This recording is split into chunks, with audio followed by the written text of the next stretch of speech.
didn't have an easy experience. And you know what the greatest honor I've ever received as a player is? In my 4th year and my 5th year, I was named team captain. Just before Frizzell got him, and a leaping interception by Woodson, who got a foot down somehow inbounds. Thomas, touchdown, Wolverine. Nice call. Here's a look at Boston and Woodson on the outside. They're just standing there, now they're fighting. One man. Goodbye. Hello, Heisman.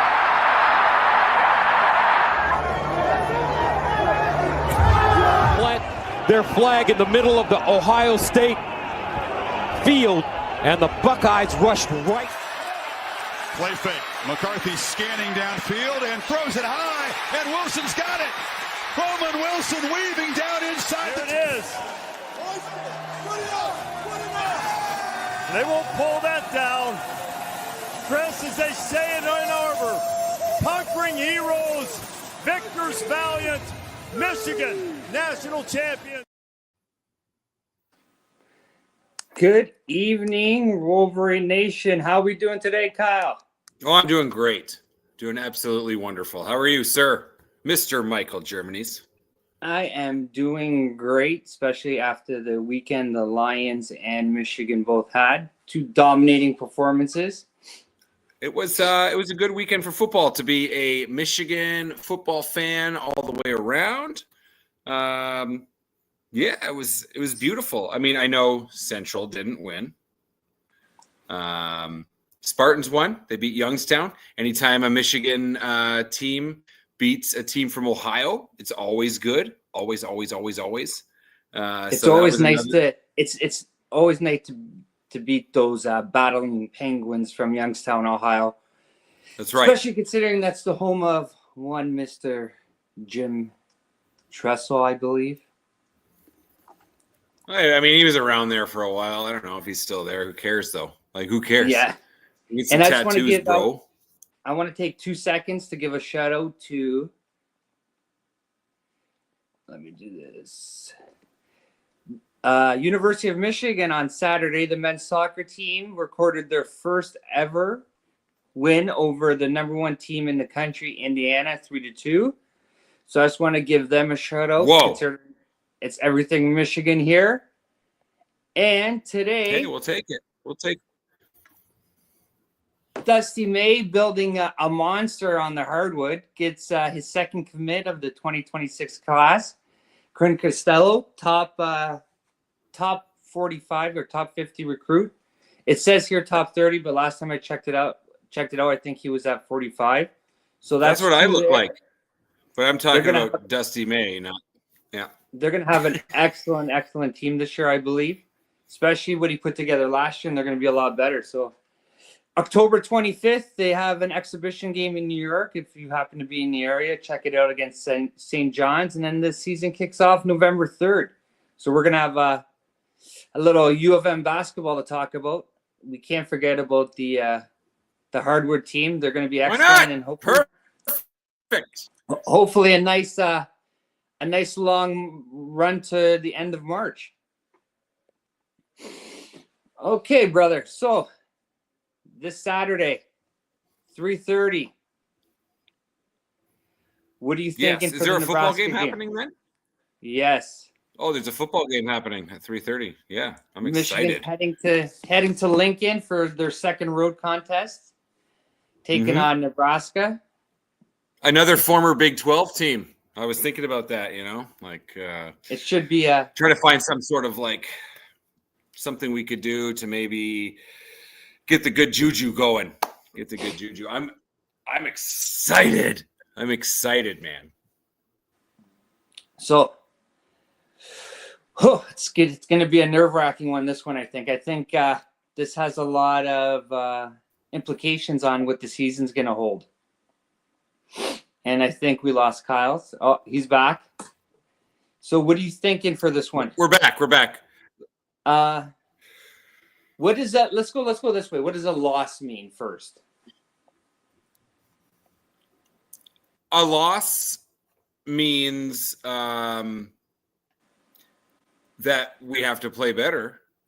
You know, that's what I think immediately. Due to the way 5 years ago, this loss means end of season. Right now, though, this loss means we got to win the rest of the games. That's pretty much, and we're still in the playoff. I don't think it's the right mindset to start off the show with talking about a loss, Michael. But it's a good question, and it's a fair question, and it's something that we don't want to think about. It's something that it truly is. It would be a very tough hit starting off the Big Ten season 0-1.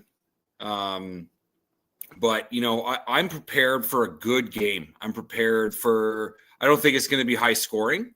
I don't think it's going to be like an offensive – it's not going to be last week.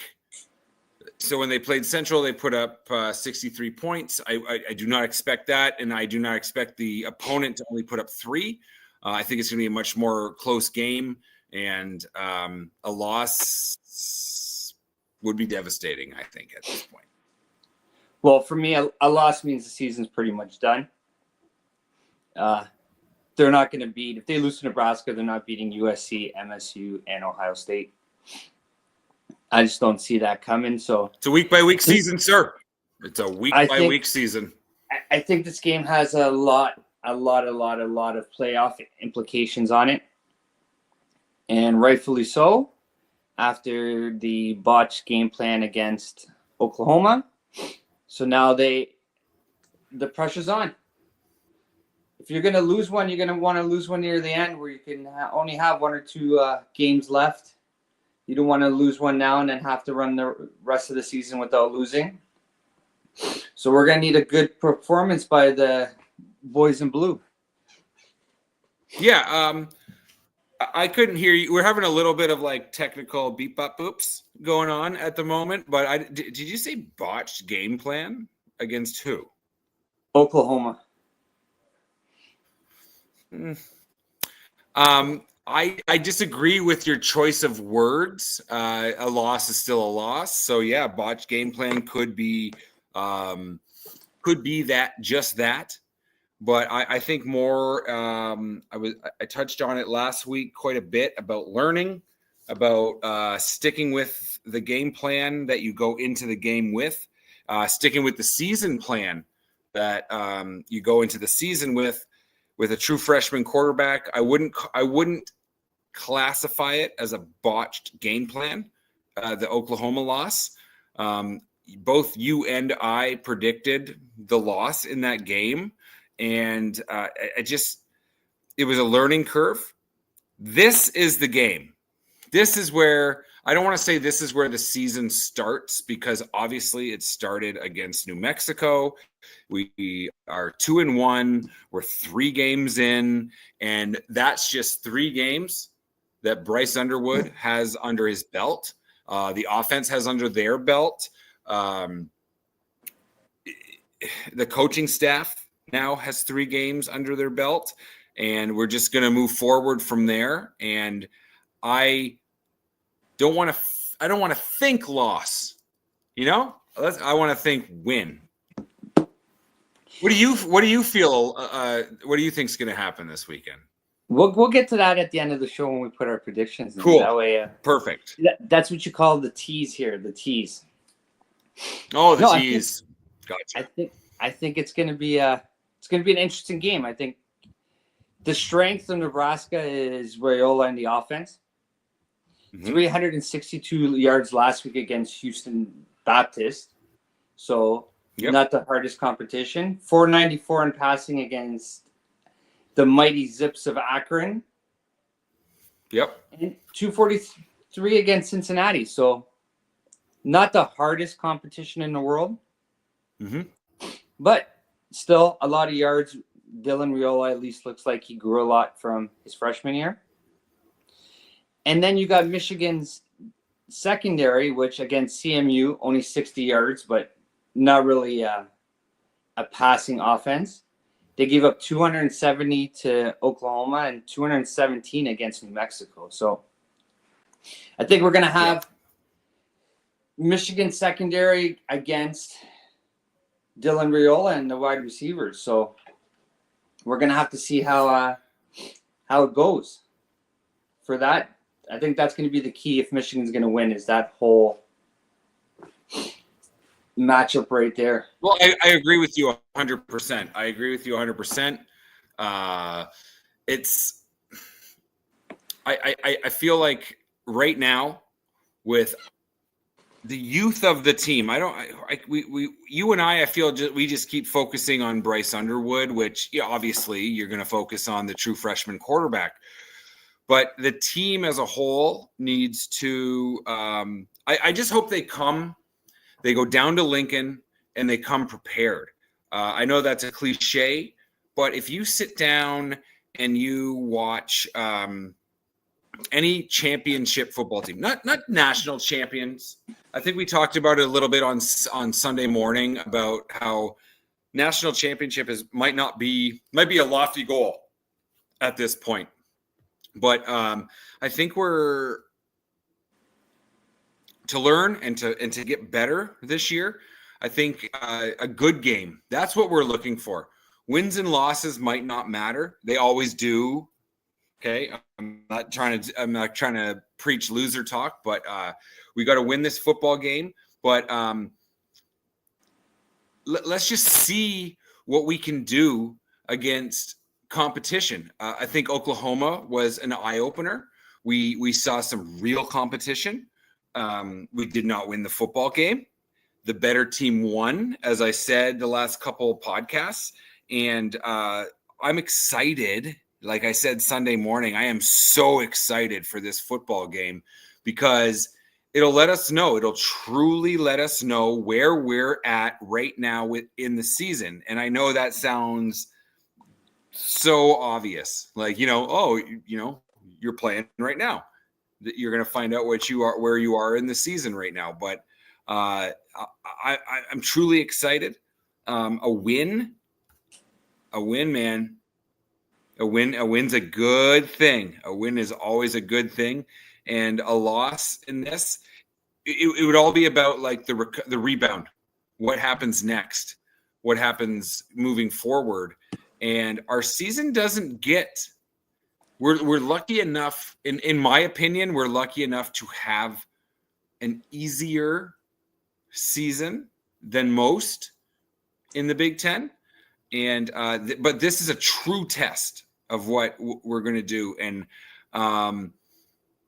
it's a true test of Lindsey and what the offense can do. Oh, 100%. I think this is going to be the game where we're going to find out. See stuff for the first time. Sorry to interrupt, but it's the game we're going to see stuff for the first time, I feel like, Yeah, I think we're going to find out exactly what this team is going to be moving at least forward for the next month. And we do have USC coming up. We have Washington. We have Michigan State. Everybody knows anything can happen in that series. Big time. Rivalry games, college rivalry games, anything can happen. We still have Ohio State at the end of the year, so I'm not going to go with the easiest schedule. But, yeah, at least to start the season, it looked easy. But USC looks a lot better than a lot of people thought. They look better than I thought. That's for sure. Same thing with Nebraska. I think they look a lot better than people thought. And I touched on this a little bit. Sorry to interrupt, Mike, but I touched on this a little bit when we were talking on Sunday morning after the Central game, and I kept saying they were supposed to beat Central, but I think we know through the Rich Rod years, through more so the Rich Rod years than the Brady Hoke years, that we were so used to championship football. We were used to 1-2 loss seasons, but now since then, I feel like as Michigan fans, we should have learned how a season can be tipped on its head or in any other analogy that you could push forward. But I think this is not a gimme game. It's not. We had that last week. We learned a lot about the team last week. We saw what our young quarterback can do. And we already know, because we got to watch a whole season of Raiola last year. We are I'm hoping to see some good football. I'm hoping to see some shutdown defense from Michigan. But this is going to be it, man. This is the start of the Big Ten season. Yeah, it's going to be. So I think it's going to be really good. The Big Ten's going to kick off with a bang. Mm-hmm. Yeah, I think it's going to definitely pair up. Let me see, the freshman of the week, Underwood against Raiola. The number one recruit from this year versus the number 2 recruit from the year before, I believe. Right. Yep. So it should be good. We're going to find out.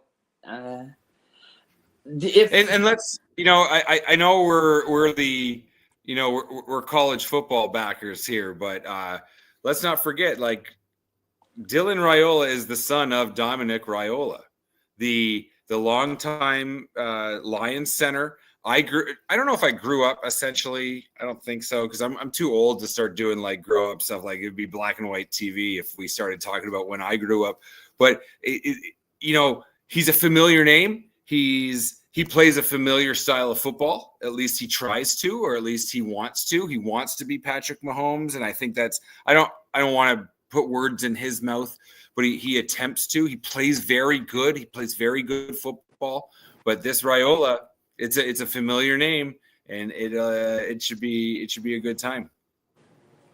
Yeah, it should be. I think it's going to be a really, really, really good game, to be honest with you.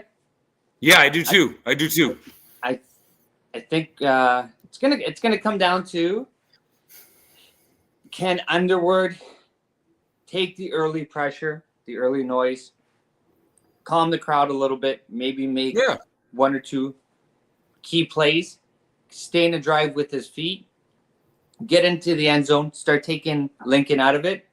If he can do that early, I think we have a big advantage. We didn't see that against Oklahoma.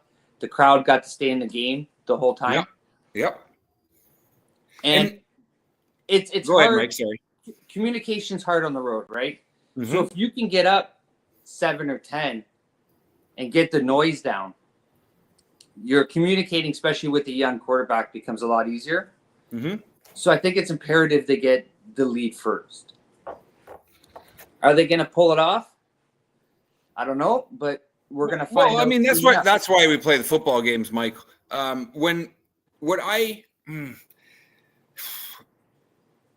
It's never good, in my opinion, to say that a loss is a good thing, right? A loss is never a good thing, but we can learn from them. And I think we've already gone into the depths of the former Big 12 or Big 12 nation. Obviously Oklahoma, former member of the Big 12, Nebraska, former member of the Big 12. There's a rivalry between Oklahoma and Nebraska.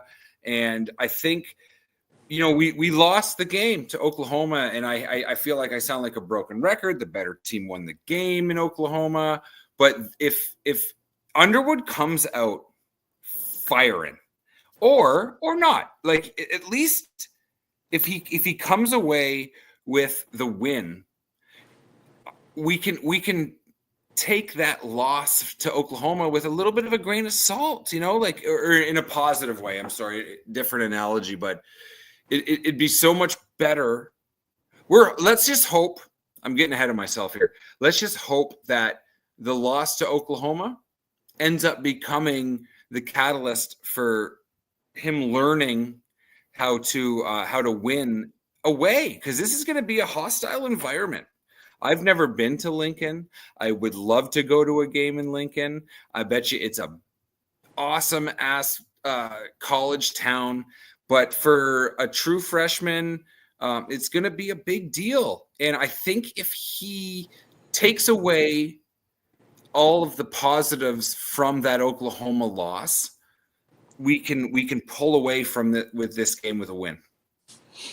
Yeah, 100%. I think it's a statement game for Nebraska, of course. Of course, it always is for Nebraska. What's it been since 2013? Since I'm not gonna sit here and try to tell you I know how good Cincinnati was, but that was their first game of the year, close game.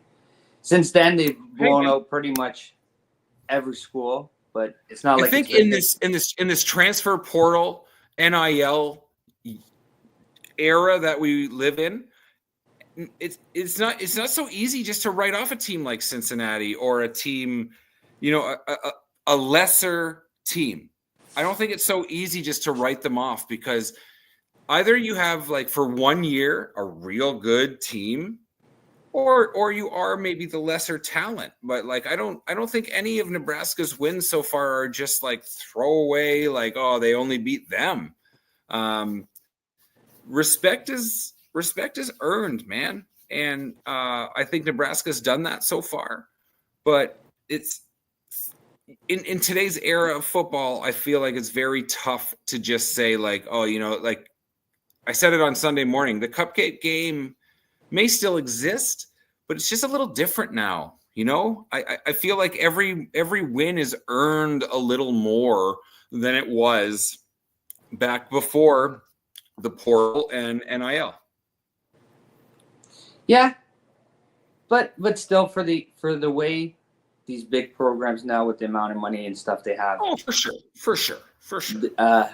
It's hard for these. It's even harder because they're losing a lot of guys to these bigger programs now, right? Two schools that could be considered like the lesser schools, right? So a lesser school like Central or Cincinnati could have some 2-3-star talent that would have never been able to leave a bigger school so that they could go start. That's why I feel like these early games now are more exciting than they were. Because I think I used to remember, like, a couple years back, like, where I was Michigan was playing Nebraska, I wasn't too worried about it. No, this is a different Nebraska team. Rules building it, I think, in the right way. Mm-hmm. Yeah, I mean, we got he's a former NFL coach. Let's not forget he was at Carolina. Nebraska fans they want to get back to that playoff more than anything and be relevant again. Yeah. And absolutely. For Michigan, we don't want to lose that relevance that we went through for a prolonged period of time. We went through a long period of time of irrelevance as well. Sorry. So yeah, it's tough. This is a prove it now game. Yeah, it's 100% a prove it. So I think it's going to come down to who's going to play. You're going to have the second-year quarterback versus the first-year quarterback. Yep. Riola on the season, 229 yards. It's completing about 77% of his passes, 8 TDs. 8 touchdowns to 0 interceptions. 8 touchdowns to 0 interceptions. And he's only been sacked 3 times. Then you look at our guy, Underwood, 628. The stat that worries me is only completing about 58% of his passes. 58, yeah. 2 TDs, 1 interception, and been sacked 3 times. Yeah, so you could look at those stats and make an analysis out of them, and that's what we do as sports fans, as people who attempt to make podcasts. We look at all those things, but I think what's going to be overshadowed a little bit, like you can delve into the analytics and everything. We have 2 of the best young quarterbacks.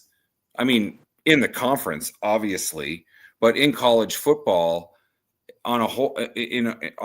But this is going to be a good game. I think this is really going to tell us what we need to know about both quarterbacks moving forward. Like, we have a lot of stats, two touchdown passes to 1 interception, or 8 touchdowns to 0 interceptions.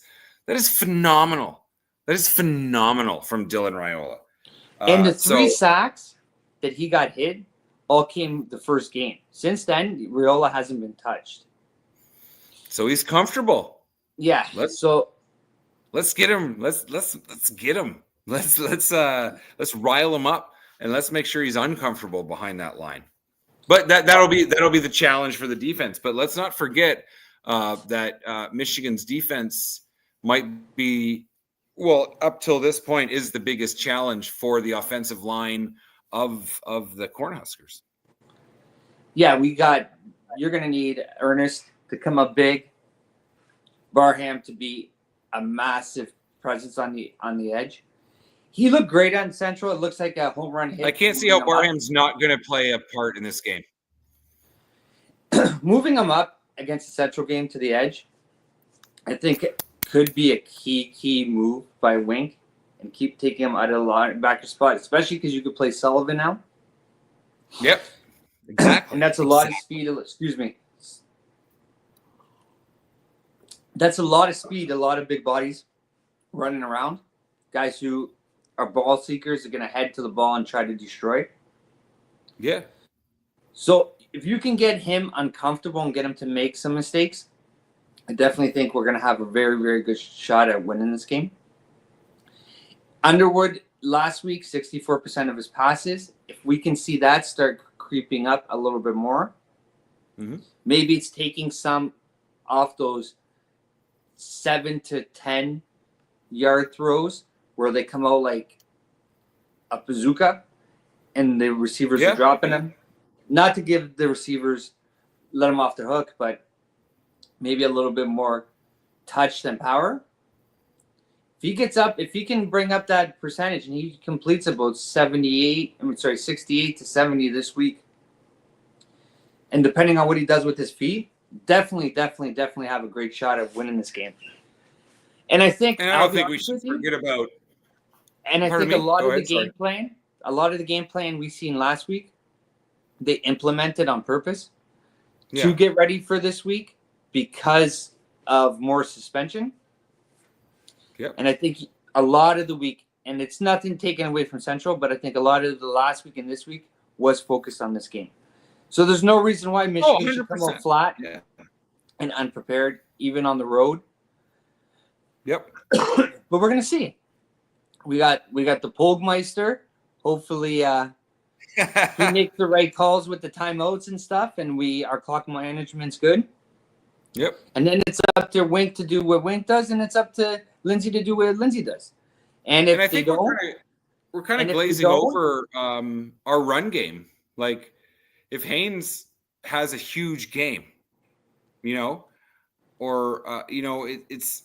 I think it really it's Michigan football, and I'm not saying that just because they're like 2 yards in a cloud of dust and all that, but I think what they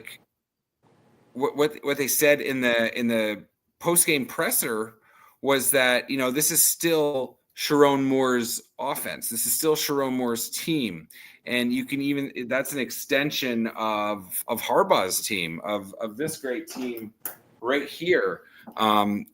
The run game needs to be on point. It needs to be. Running the football wins football games, especially in the Big Ten. And I think that might sound old school. That might sound, not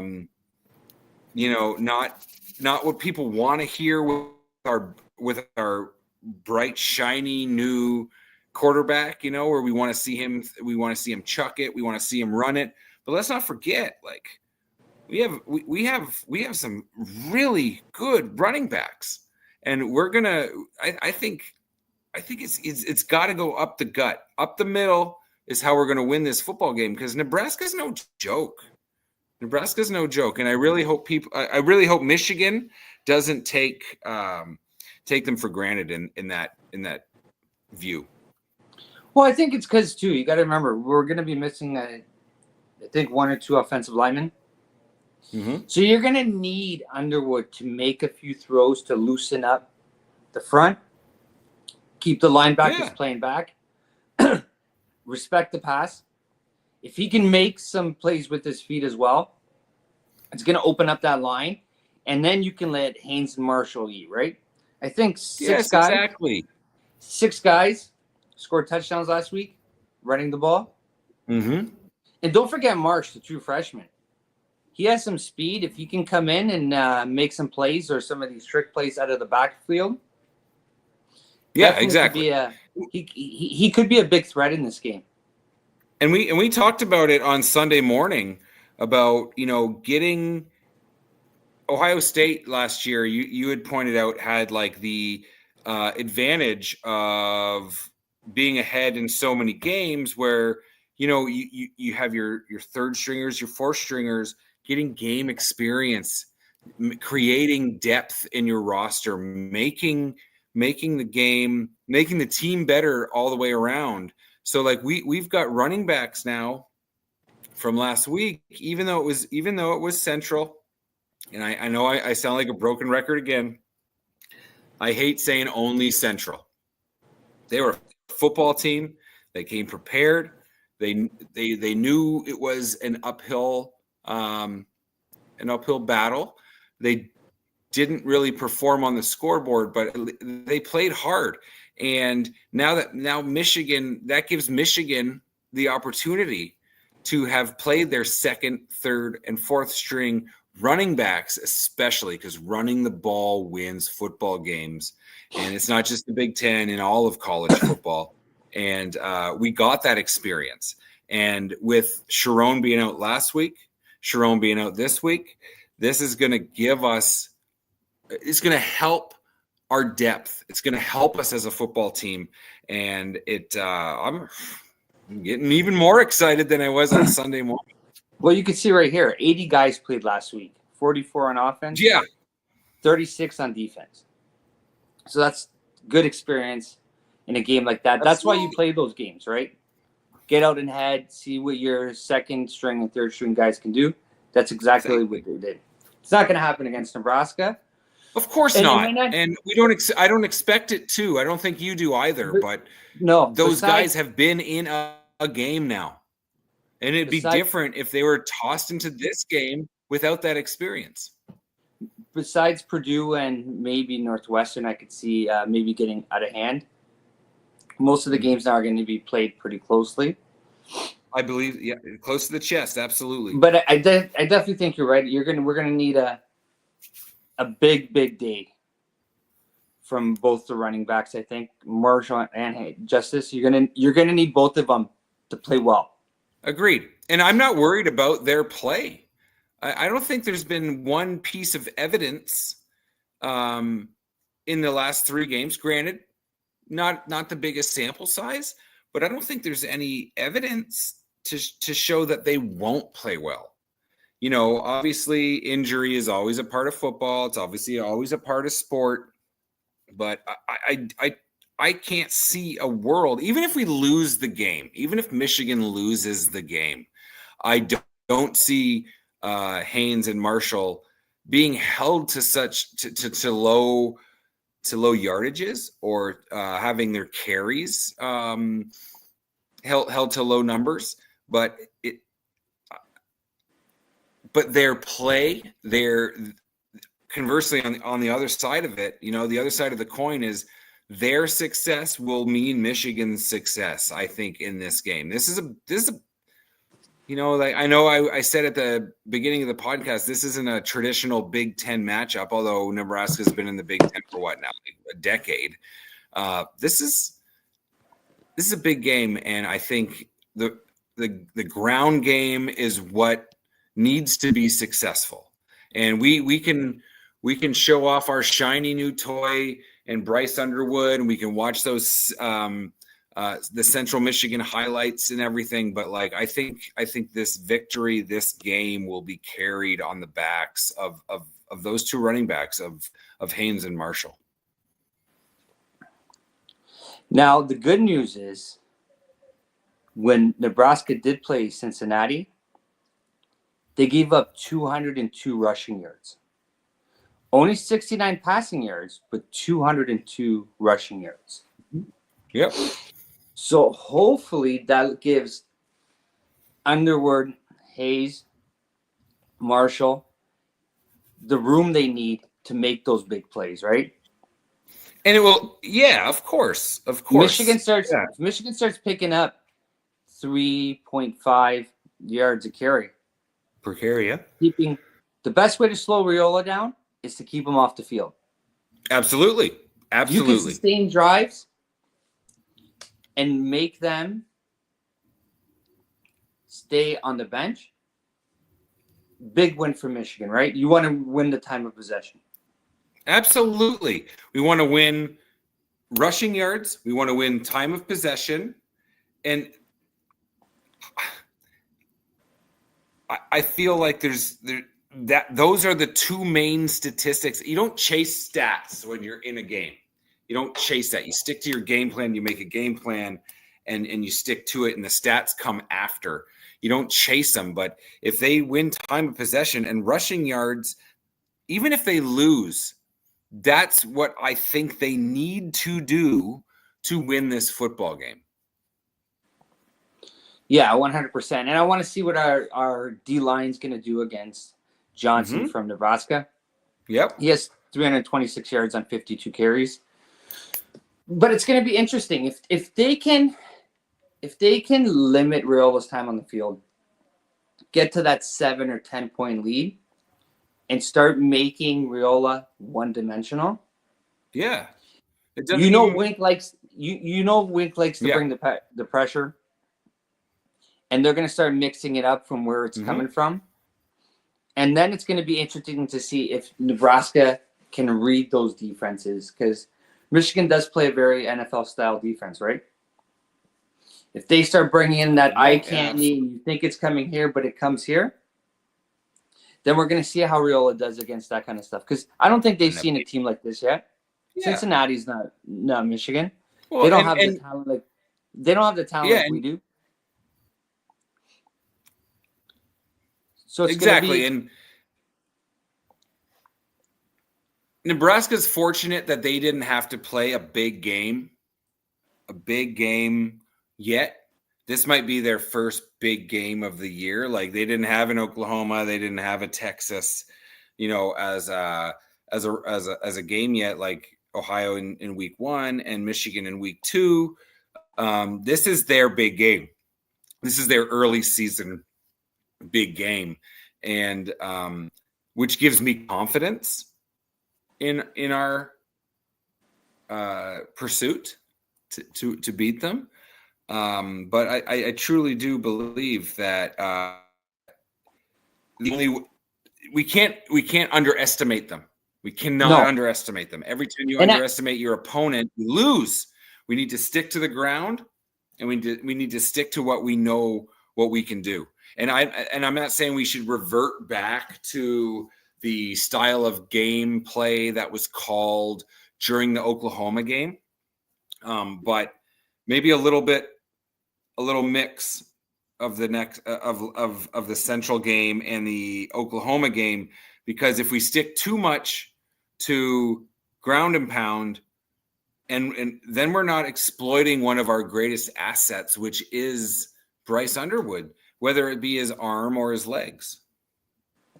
Oh no, yeah. You give Bryce Underwood every opportunity he can to make that play. Yeah. And 100%. Or the freedom to make the play. Yeah, you let him do what he has to do. Okay, 349 yards passing, going 16 for 25, total yards. Yeah, that's not bad. Okay. Yeah, 235 yards in the air 3.5 times. 235 yards in the air is not bad at all. What I like is they're gonna let him decide on plays. If he can run, he can run. If the pass is open, the pass is open. They're gonna let him finally make the decision he needs to make, that he's comfortable making. Hopefully, we don't see an interception like we seen last week, or the interception we should have seen at the beginning of the game. The very first play of the game, yeah. But like we talked about this on Sunday morning, and I obviously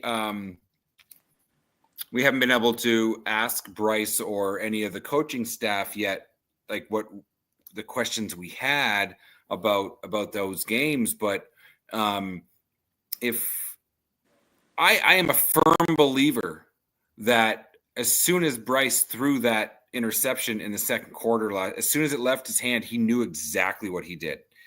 He's not the highest touted quarterback, freshman quarterback in college football this year for no reason. I feel like he knew it. So maybe, hopefully, if he's the quarterback we think he is, if he truly is the talent that we think he is, he takes that, he learns from it, and he moves on. But we, because the first play of the game last week should have been an interception. Now we're playing against higher level opponents.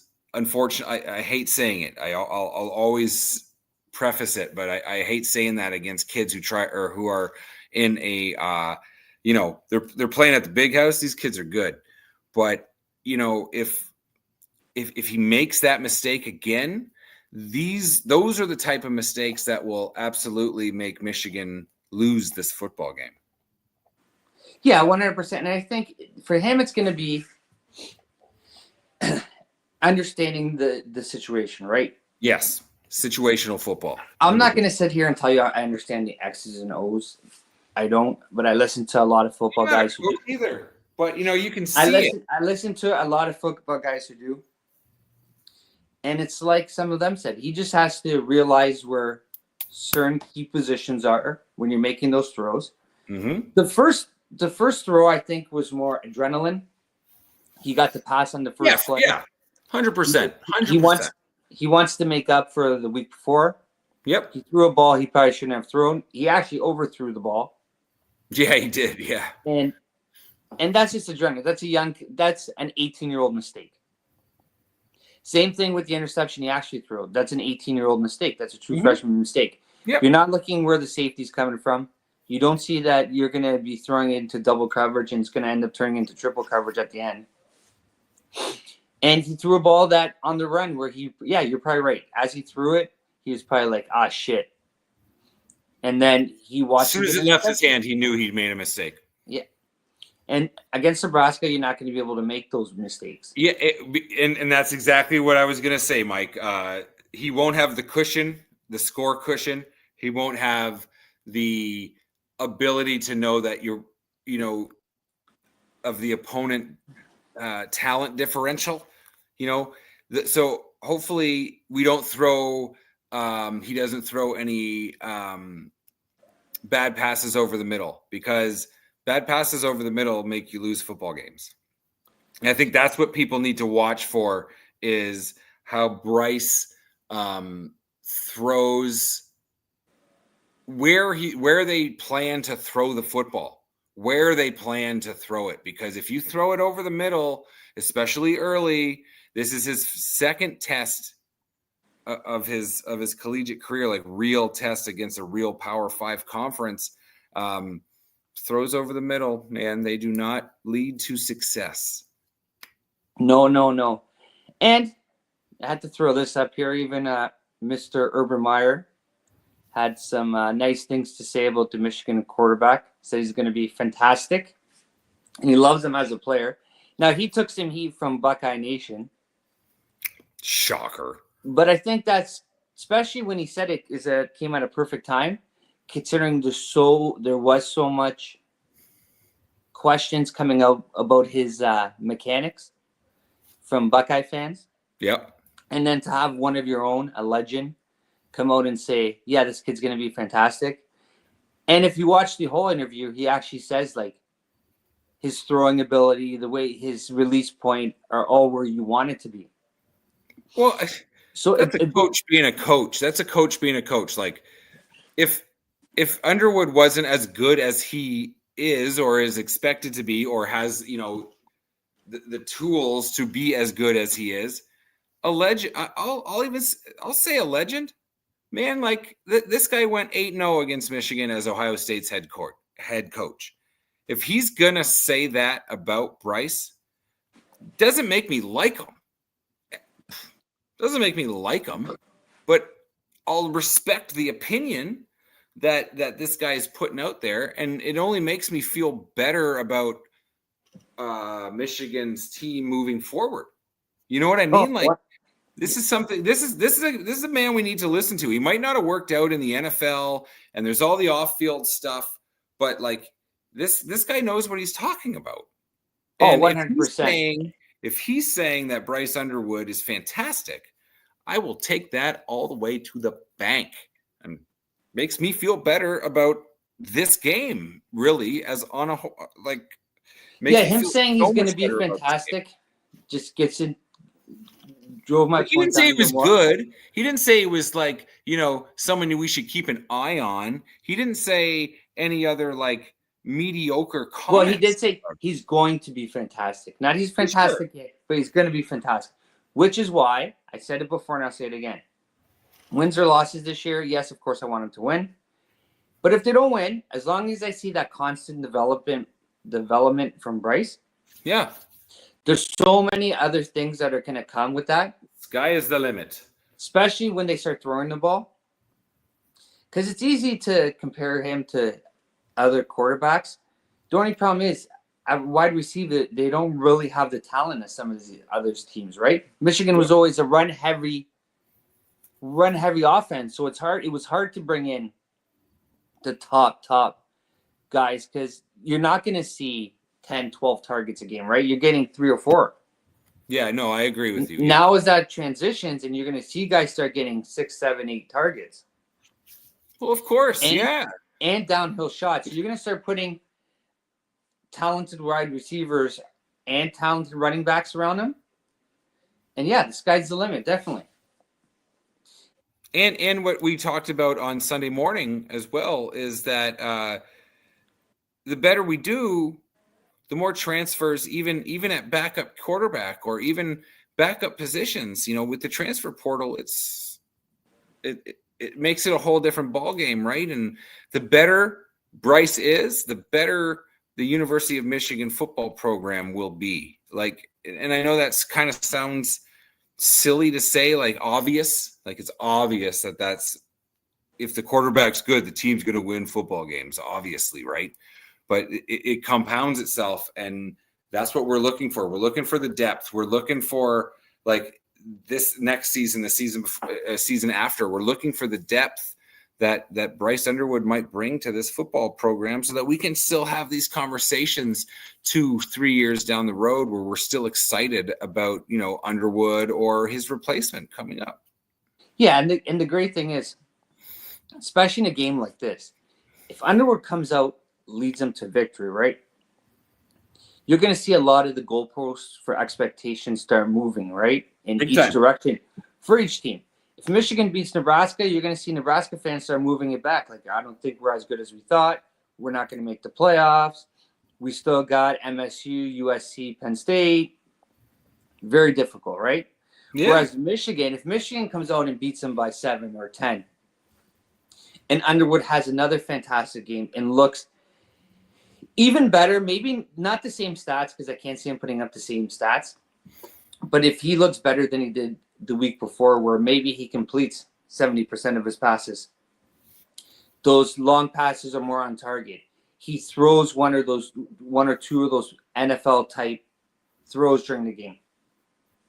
Then you're going to see Michigan fans like, this guy's developing at a crazy level. He went from this to this to this to this. The offense is finally opening up. We trust him to make more decisions. And it's going to change even how defenses from each game are going to have to. As he develops, there's even more things he's going to be able to do. And each defensive coordinator is going to have to adjust for him. Yep, agreed. I agree with you 100%. It's going to just open up the offense each week more and more. Because the one thing you want to be is, we have one loss. If somehow we can get to that end of November game against Ohio State, and Bryce Underwood look 100 times different than he will this Sunday. This Saturday. Huge win, because they won't know what to expect. And he won't be a freshman quarterback by then. Nothing there he is. Better than seeing this, right? There's our guy. Like, there he is. The Just for Men. Love it. I should get some because I'm starting to go white. No, don't. Keep it. Keep it the way it is. You don't want to look like that guy. I know a couple Ohio fans that are starting to go nice white. Maybe they should get the same beard for their hair and stuff. Get that nice black tone.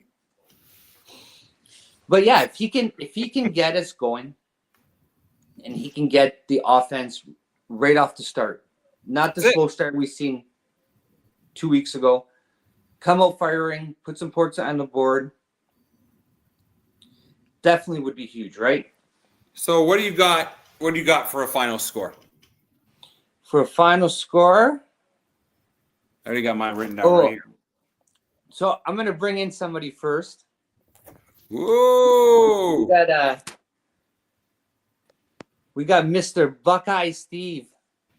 Oh, I think he can't be on. He's just listening. Oh, he can't hear us, I don't think. come on, Steve. I saw him for a second. I know. You see that beautiful face? Except for that big Ohio in the back. I don't know. This one's hard to tell. I think you're going to know in the first quarter how this offense is going to run. I'm going to go 31-28 Nebraska. What did you just say? 31-28 Nebraska. It's just how I feel. I think Nebraska gets that late field goal towards the end of the game. You can eat words, sir, on Sunday morning. I have no problem eating those types of words, brother. That's fair. That's fair. Hey, I respect your. I don't mind. Your I don't opinion. mind being wrong. Wow. So what do you got? Yeah, well.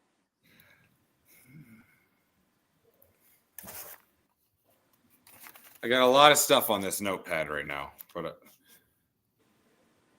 I got 27-10 Michigan. A 27-10 rout of the Cornhuskers in Lincoln this weekend. This is going to be what they call a huge win, a program win. Something, no head coach. Well, I mean, obviously they have a head coach. Pogge will be there. This is going to be a signature win. We are beating the Cornhuskers from the get-go. We are beating them from the get-go. Quit shaking your head over there down in Columbus. Now, you got to explain to me how we're going to get to that score, because that sounds like some ground and pound, and we're going to. And our defense is going to come up huge. That sounds like a fairy tale. Not even Walt Disney himself could read. So I didn't hear it. What's the score? 27-10, Michigan over Nebraska. Oh, that doesn't sound fairy tale. That's a lot of points, That's man. from a Buckeye fan, Michael. Come on. I would take that all day long. I picked them to lose, but 17 points. Yeah, at the end of the game, this could be a 13-10, 17-10 game at halftime or in the third. But I think what we saw from Underwood, and it was central last week. And I think if you rewatch any of the last two podcasts, I've been very respectful of what college player, just because you play for, there was a 60-point differential. There were still kids out there giving it their all. But I think we're going to change the game plan. It's a different game plan now than when it was against Oklahoma. Oklahoma was a better team than Nebraska, and I think Michigan will prove that they are a better team than Nebraska, and we're gonna keep climbing back up. We're gonna break into the teens for the ranking, and 27-10. That's what I got, man. If Michigan wins 27-10, Nebraska might storm the field to tear down the goalpost, so they don't have to watch football anymore in the state of Nebraska. I thought you said you were gonna buy me a steak. They're gonna lose it if they lose. I mean, that's what college football is all about. This is what we're doing here. This is what the excitement's all about. I'm so pumped. So, Steve, which play to win the game? What's your breakdown of Underwood so far? Just he's raw. All right, he's got to have time. He's a freshman. He's doing typical things that you'll see in a freshman, but that talent's there. I mean, it's obvious. Yep. He's going to be a special quarterback. It's just a matter of when. Well, I agree with you 100%. And the only reason I ask is because after the Oklahoma game, you've seen him take a lot of heat, right? Mm-hmm. His mechanics are wrong. This is wrong. That's wrong. Then you see Urban Meyer come out and say this. And then on another interview, you have to say, I'm taking a lot of heat. Uh-huh. But I never said you have to like him. You at least have to respect him. And he's going to be around for a while, so you better respect him. Urban Meyer loves him. He loves him. He does. Exactly. Exactly. Urban always likes athletes. He loves a guy who can run the ball, especially Tim at the Tebow. quarterback position. I mean, that's his MO. That's his calling card. So yeah, Bryce Underwood could run the ball. So Urban Meyer is like salivating, and he's big too. I mean, and I think you'll always get honest opinions from Urban if there's an athlete out there. He's gonna be enamored by that. That was his bread and butter. He was like, I'm gonna recruit better than anyone else, and I'm gonna get athletes. So if he says they're athletic and he loves them, they're gonna be good. I trust that. He's not a guy that's gonna come out and just say something though, right? He's one of those. Yeah. I think he's when he says matter of fact. Yeah, like he's not gonna BS it just because he's on TV.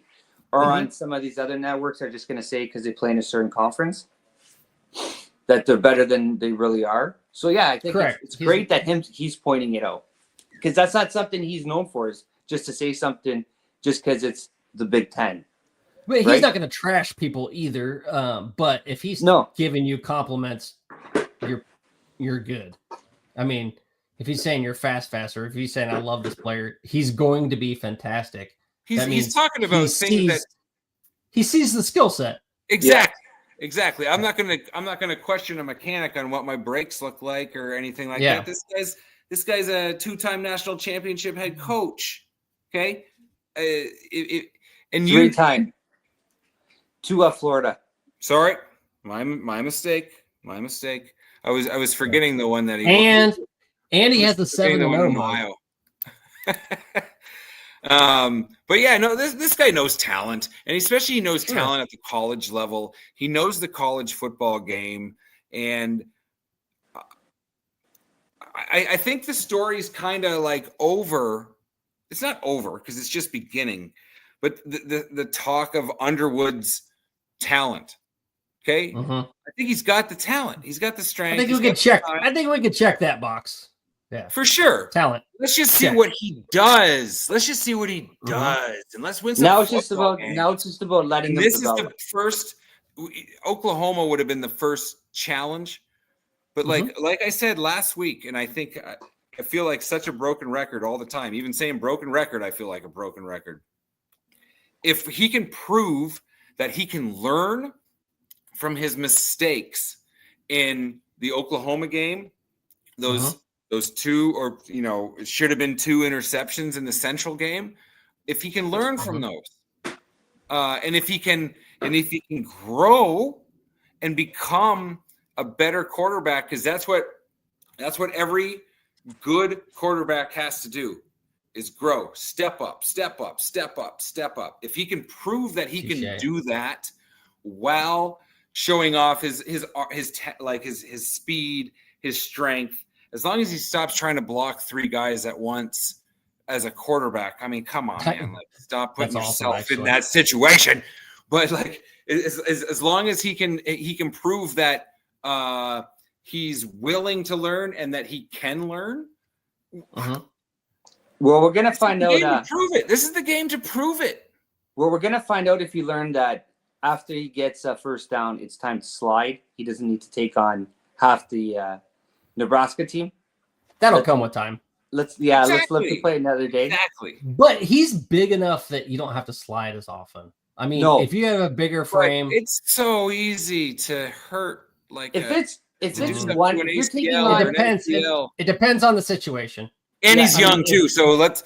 If you're going for a first down, if you're going for a touchdown, if you're going for a touchdown, or if ball game is situational football. Yeah, exactly. You're trucking the dude, and you better truck this the guy. This guy's bones are still made of rubber. I mean, you know, like they're young. He's so young. That's the. It might be the only positive of being the true freshman is that his body can still heal as long as it's not like a catastrophic injury, and we don't wish that on anybody, right? Like, what's the offensive line like? That's my biggest question with Michigan right now. Well, they're not as good. It doesn't seem they were at least from the Oklahoma game. It doesn't seem like it has been the past few years. No, I don't think it. I don't think it is. I think they're gonna start to get more comfortable now. Full gel. They do have a couple guys out, but I think the game plan for Oklahoma, it didn't just hurt Underwood. I think it hurt the offensive line because it was very vanilla, and it let the defense do what they had to. Bring guys up, stop Who's that the guy? What's that? Who's Alex? My uncle. Boo. I'm just kidding. I don't care. It brings. I mean, I want to root for the Big Ten. So I don't know who I root for in this case. You know, because I do like a resurgent Nebraska team, and I think it's good for college football. It's good for the Big Ten. So I really don't know what to do. I guess I'm probably rooting for Nebraska. Yeah, if I was you, if Ohio State was playing Nebraska, it's an easy answer for me. Nebraska, we're going Cornhuskers. Okay, good. All the way. Yeah. But I just want to see a good game. Actually, if they both play good, this would be awesome. And that's why considering I think Ohio State's off, right? is not going to be 27-10. Final scores don't always reflect what happens in the game. That's true. Michigan's winning this football game. What? Honestly, I haven't paid a lot of attention to Nebraska yet this year. It's only a 3.5-point spread. I think that's what we got to think about. Michigan's favorite. That's almost a pick 'em. Oh, Michigan's favored 3.5. Yeah, Michigan's favored. Yeah, so they usually give 2.5. Never mind. Let me double check. So if Michigan's favored on the road by 3.5, that means it's more like it's 6 points. A touchdown. Yeah, it's almost a touchdown game. Which is good for Michigan fans, but 2.5 according to the score app. Now. 2.5. Okay. So it's a 2 field goal game, just under a touchdown, because you get 2.5 points when you're at home, right? So it's I'm excited, and let's play some football. Let's play some Big Ten football. I'm so pumped, man. Yeah, this is crazy. Big Ten football is here. The season's going to go way too quick now. You know, I can't wait to get to a game this year because, Steve, have you ever been to Ann Arbor on a game day? And I'm assuming I've never been to Columbus on a game day, but let's see. I've been to 2003. I was there twice, and there was a time, or in the early 2000s, that I was at 7 of 8 Ohio State Michigan games. Oh, okay. Well, all right. Nice. I was there several times. Yeah. Steve won't admit it. Steve won't admit it, but Michigan's actually his second favorite team. And he loves the boys. Now. He loves the boys in blue. He won't admit it, but he said it off I like there. Pitt.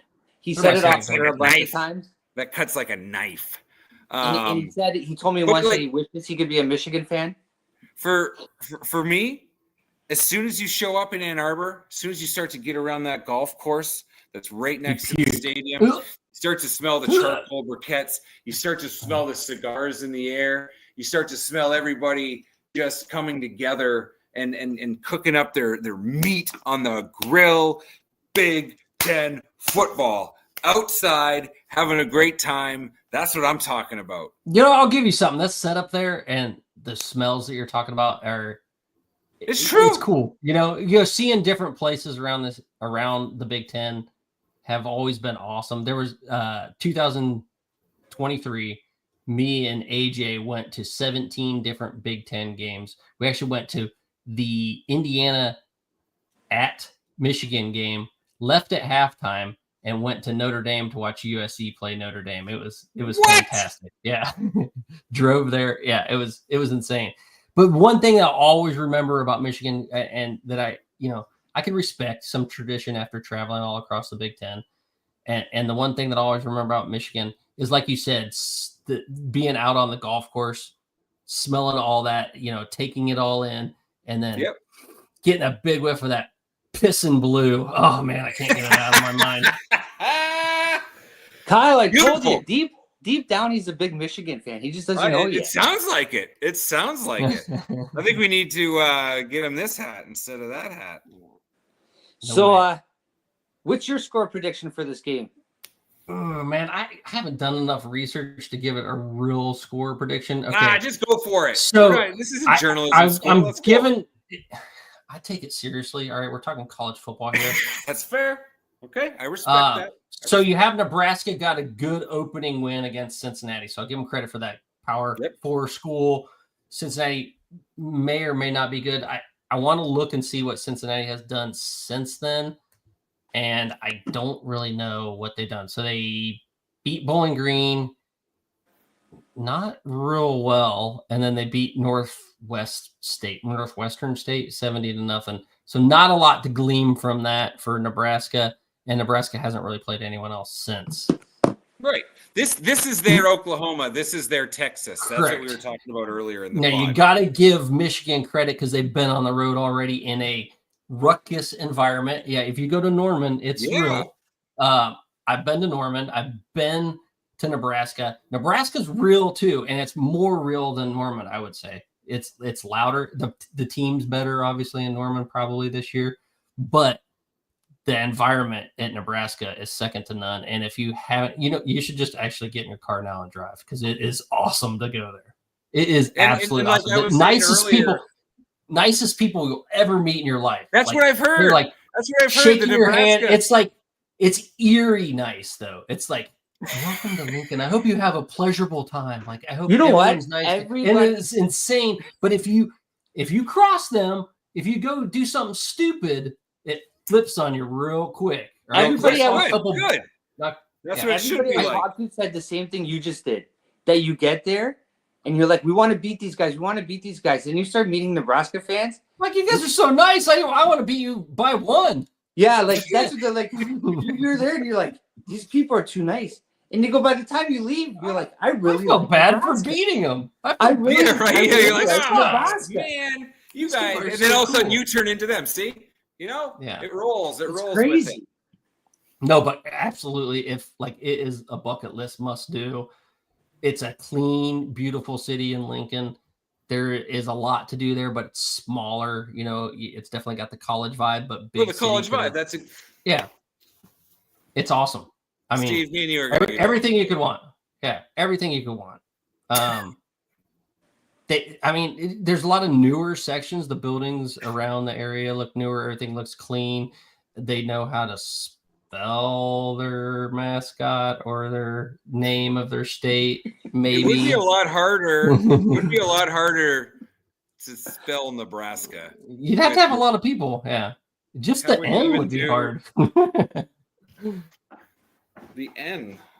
Yeah, I think you need. It's better with 2 people. You need like 11 people to spell Nebraska. 11, 12 people. Yeah, I think so. Yeah. Yeah, a multitude of people to spell Nebraska. So I bet it's closer than the 24-7 because you're saying 24-7. You said 24-7, right? 27-10, but I mean 27-10. So okay, close. We're splitting hairs here. We're splitting hairs. 27-10. I don't think that I went. Just so you know, I went 31-28 Nebraska. Ooh. Yeah, right. Like, what are we talking about here? I do think Nebraska will be able to put up some points. Raiola will score. He's been playing good so far. So far, so good. I'm going to go He has 829 yards already. Or 828 yards. But we talked about he has he's 70 points in one game. I mean, maybe he didn't because I didn't watch that game. I'm not going to pretend like I did. I don't know the stats of Northwestern State versus Nebraska, but 24-13.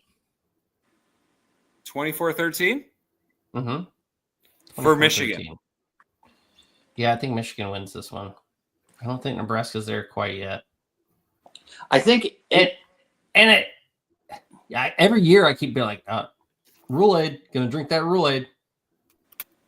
Written down. Got it written down. I think you know, Steve, you and I's scores are fairly similar. You know, obviously the only game Nebraska didn't run away with was Cincinnati, and that's the only time he was sacked. It was 3 times in that game. If Michigan can get to him, this game's going to be way different than I thought. Michigan is going to get to him more than Cincinnati or Northwestern State or whoever they played in the second game. They're going to get to him more. That doesn't mean you know what the problem with Nebraska is right now? They're satisfied with just getting a little bit better than last year. You made the bowl. All right, you got the were they 6-6 last year? I think they were 6-6. I think they were too. Now they want to be like an 8-4. So 8-4, everyone's happy. As long as you're making progress, getting towards the Bo Pelini numbers. I agree, but like every team, I don't think they set out to be like, okay, we're going to get a little better than last year. Correct. And maybe it is. Maybe that actually the preseason is goals. Like I'm just talking about like season. Let's be honest, as a program, as a fan base, I don't care. We've been down so long. Just get a little bit better. For sure, 100%. But like football is a week to week sport, right? Like every kid on that field is going to give everything they have. Every coach is going to try and outcoach the guy on the other side. Oh, absolutely. And when it really comes, I think what Michigan has proved in the last, in the Harbaugh era is that proven. We don't win by a lot, right? Like we don't blow teams out. We don't show up and just like Ohio State does that. Oregon does that. Alabama does that. And Michigan was never a team that just blew teams out. Never. I can remember sitting there just like, oh my God, like what are we doing here right now? And then we end up winning by 6, 7, 10 points. But he still won the football game against a ranked opponent. And the ranked opponents, oh my God, Harbaugh's starting to give me heart palpitations. Harbaugh's record against ranked opponents was not good until this glorious year that happened. But like it was, we're not known like that. Did you have to touch it just like that? We're not known for the blowouts. We're not known for it. And I think that it's because of like the conservative run first, pass second ideology of like Michigan football. And I know it's so old and so antiquated, like 2 yards in a cloud of dust. Now it's like 3 yards in a bunch of rubber pellets, but like it's you gotta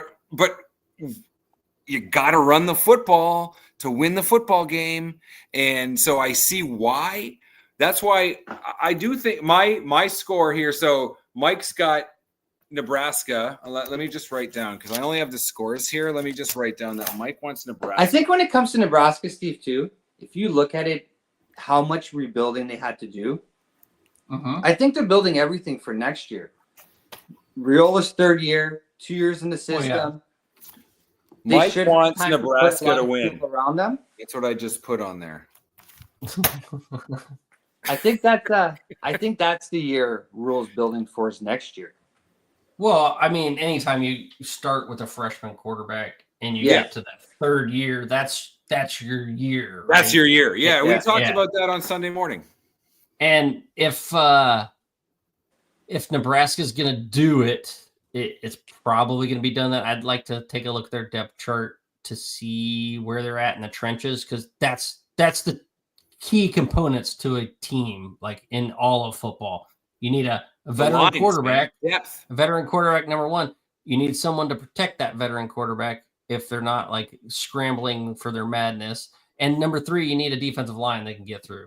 I would actually switch your number one for your number two because I think the offensive line comes first, then your quarterback becomes a veteran, a good quarterback. Obviously, quarterback's the most important position in all of sports, right?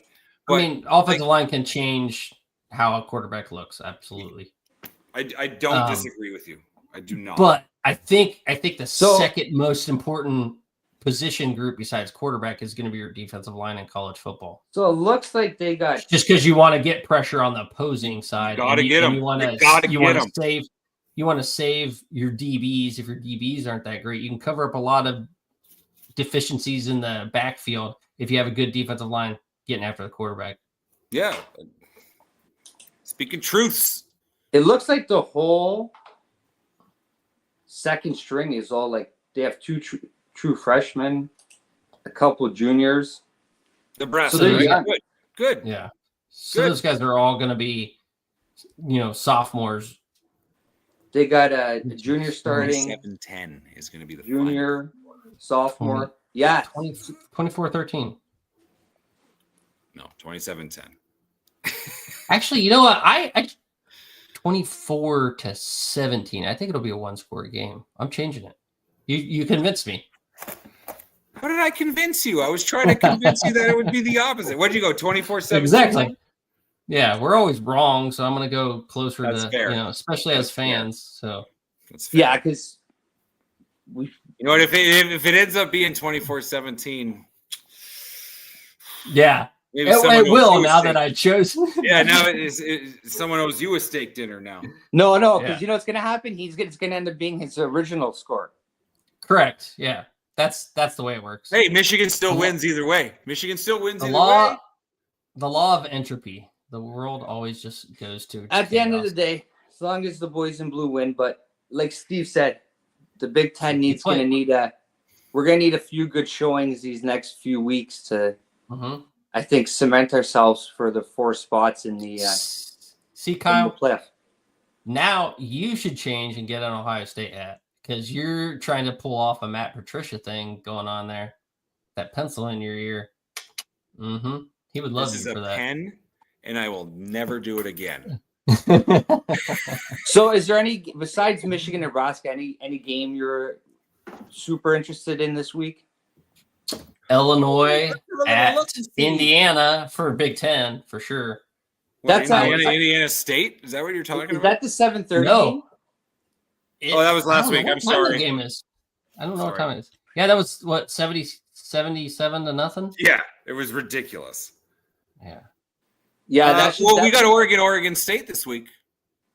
I know only one of those teams is a Big Ten team now, but it's still a rivalry. Oregon got over the hump. I don't. Yeah. You also got Washington State. That's true. The Apple Cup. Go Purdue. We want Purdue to win the Battle of Indiana, right? Purdue versus Notre Dame. Whoa! Oh, Purdue's going to get crushed again. No, Notre Dame's going to take it out again. Wait, it was 66 to nothing last year.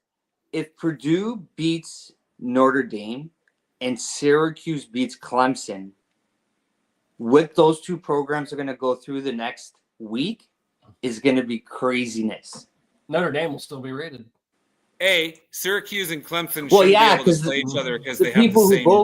The people who vote are going to not realize what time it is and just throw I didn't even watch the game. I was too tired. Syracuse, Clemson should never play each other because they have the same uniforms. It's just like Iowa State and USC. They should not play each other. They have the same uniforms. You got to have a black. It's like Delaware, Michigan, but Michigan doesn't play Delaware, so it's fine.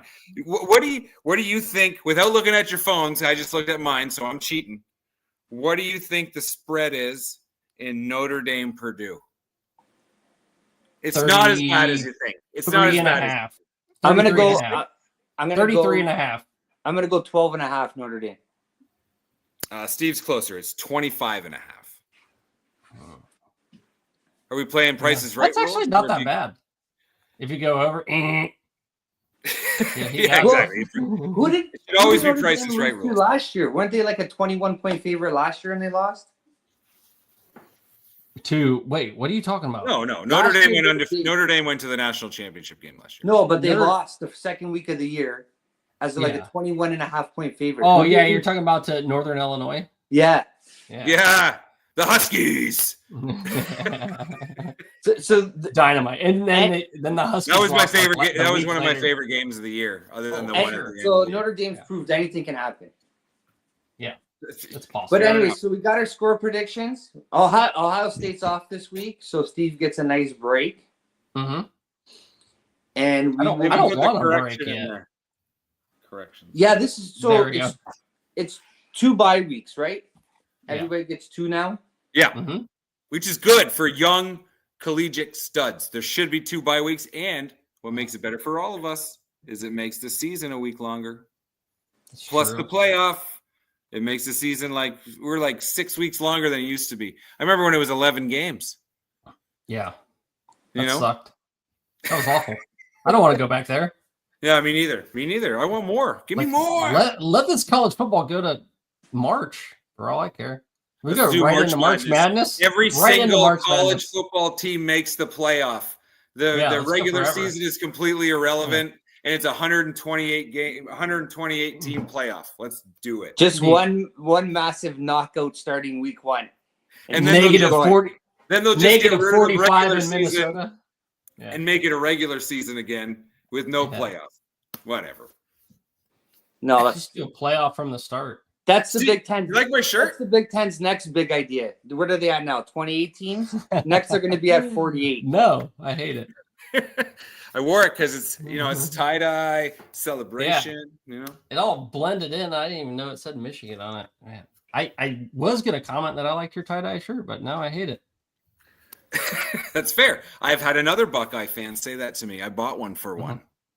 Yeah.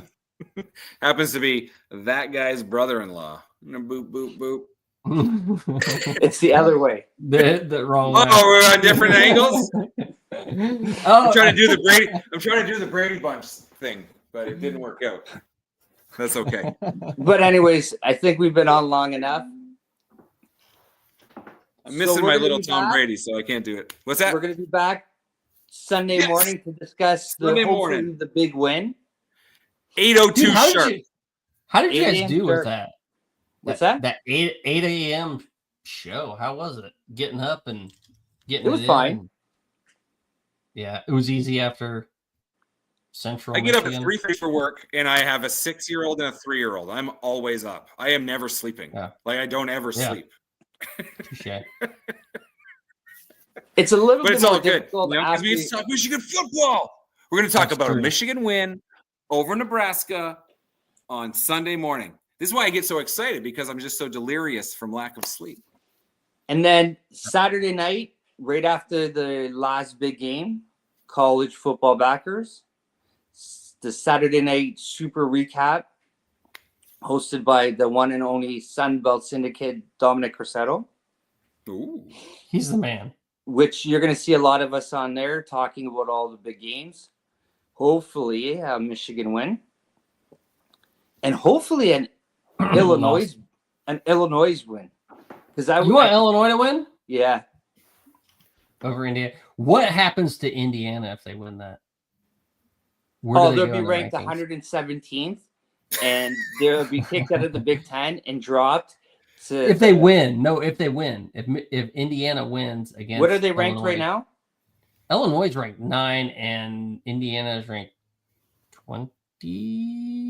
No, I think they're higher than 20. I can't remember. If they win, let's go to our pocket computers. It was it 18? Was it? They might go down to 19. You think? If they win, they're going down one spot. I think they're at 18. I just gotta look again. Yeah, I'm trying to look right now, but I'm not good at stuff. You're not good at stuff. And no one likes just like your team. Oh, here we go. 19. They're at 19, so just in between where. So probably. Hey, they're at 19. Indiana's that they're at team. 19. Indiana's that team because of last year, and I don't know their schedule. I think they play Penn State. I don't know. Did they play you guys? No. Indiana's got no one this year. They got They never have anyone. They never have anyone. I think they got Penn State and they got Oregon. Oh, I got the wrong team. They have Oregon, I'm pretty sure. They got And they do have Penn State, I'm pretty sure too. But So they're going to keep them right around that 12 mark just in case they beat one of them. And if they have to leave them out, they can. Instead of moving them up. They got a tough Big Ten schedule, I think, because they have Illinois, then they have Iowa, then they have Oregon, then Michigan State, and then tough. UCLA, Maryland, then Penn State, and Wisconsin and Purdue. So, 4 hard Big Ten games. Yeah. Michigan State's a lot better than I think people and it is the 7:30. It's the Peacock game. Oh, yeah. I hate better sign up for that one. No, it's still on Peacock for that one. Is it just streaming? That's what I think of Peacock. Is it just streaming that game? Yeah, I think so. Oh. And then at 11 o'clock is USC Michigan State. Peacock is the worst place to watch sports. Absolutely. I don't think I've ever watched anything. Awful. On the streaming service? I've never watched anything on Peacock. No. It is NBC. It's NBC and Peacock. Okay. Because I tried to watch a game. I tried to watch a game. And when they do that sound for the commercials, we're in a commercial break. We'll be right back. And it has that music playing. I want to drill fucking holes into my ears so I don't have to listen to it after the first hour. It's a garbage production and it's second rate and I don't want to watch it. Well, we better get used to it because pretty soon everything's going to be on streaming services. I know. Well, and you know what? You know what? Let's not start sounding like old men, okay? I am. Because remember back in the day, like, soon everything's going to be on cable and we're going to have to pay for cable. It's just the way of the world. Don't worry about it. We're still going to watch TV. We're still going to watch our teams. We're just going to steal it. No, just Can I say that? No, you're not supposed to say that. Shut up. Yeah. Not supposed to do that, man. Come on. No, never. Don't steal. You're such a criminal. Not from a big cable company. All we steal is signs. Not from a big cable company. We're Michigan fans. We steal everything. Don't worry. I forgot what I was surrounded with. Yeah, there you go. But anyways, so tune in on Saturday night. We're gonna break down all these big games. Let's do it. We could give you the not play-by-play, but we'll at least talk about USC and Michigan State as it's going on as we're going. Is that a late game? Is that 11 kickoff? Big 10 after PM? Dark, Pac-10 mix? Because that would be what? Former Pac-10, Big 10 after dark. Yes. It's a former Rose Bowl matchup. Now a division. Yeah. Nothing screams Big 10 football like Michigan State, USC. At 11 o'clock at night. At 11 o'clock at night on the West Coast. But hey, it's just the world we live in now, man. You just got to accept it. Move on. Hey, that was it was a brilliant move by the Big Ten. Where else do you go to pick up teams unless you go out west? Like there's no blue bloods unless you get USC involved, and they got USC. And then what's the next best thing? Tier 2, Oregon, Washington. That's a tier 2. Well, if you think about it, you now have football literally from noon to 2 a.m. And a good noon game. Yeah. Like you could have a good noon game. You can have a good 3:30. You can have a good 7:30, and then you can have a good 11 o'clock game. Now the Big Ten just needs to get Florida State and Clemson, and then Georgia Tech. Give me Georgia Tech all day. Yeah. What? The Atlanta market, the recruiting ground in Georgia. Okay, all right. Oh, look at me. I got good points. They also have a great academic reputation. So they fit right in with the Big Ten. Yeah. It's always our research. It's all about the research dollars. I would take Georgia Tech in Miami. That would be mine. Georgia Tech and Miami. I'd rather Florida State, to be honest with you. No, I would take Miami. I mean, whatever. Miami market, whatever. If I could go, I just want to watch football, and I just want the games to matter. Because that's enough. With an expanded playoff, regular season games start to matter less and less and less, right? So if all these teams are in not to me. Regular season matters. Well, I love it. Well, obviously we love it. Yeah. I can't sit still. I'm so pumped. I've been excited about this game since Sunday morning. I'm so excited about not watching Ohio State. I mean, I don't know what to do. You know what? But at the same time, though, aren't bye weeks kind of like relaxing, where you can just sit, you can just chill and watch everyone else beat each other up while you're just because you know why? Because then all you do is watch another game to get ready to be on the podcast that night. So you're still doing work. You never relax. I don't know.